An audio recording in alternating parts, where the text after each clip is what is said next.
మనం మంచి కార్తీక మాసం వనభోజనాలు పెడతాం, మంచి ప్రోగ్రాం మనది. నువ్వు రావాలి లక్ష్మి, ఎక్కడున్నా రావాలి అని చెప్తా ఉన్నారు.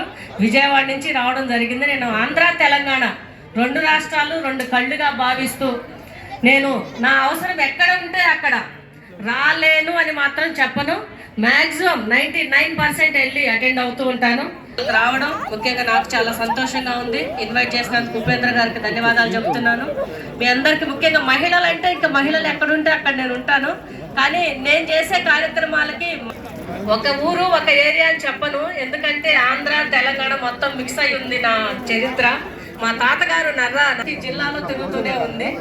ఎందుకంటే మనం ముఖ్యంగా రైతు కుటుంబం నుంచి వచ్చాం కాబట్టి రైతులు ఎక్కడ ఉంటే అక్కడ కొండలను కూడా పిండి చేసే కెపాసిటీ ఉంది మనకి. ఆల్రెడీ పెద్ద పెద్ద మినిస్టర్లే చెప్పారు, రేవంత్ రెడ్డి గారు చెప్పారు, ఎక్కడుంటే అక్కడ వ్యవసాయం చేస్తారు. బాగా ఎక్కడ పండుతాయి అంటే వీళ్ళు కమ్మవారు అయి ఉంటారు వీళ్ళు, కాబట్టి అంత మంచి వ్యవసాయం చేయగలరు అని మనకి అవార్డు బిరుదిచ్చారు. అలానే మనం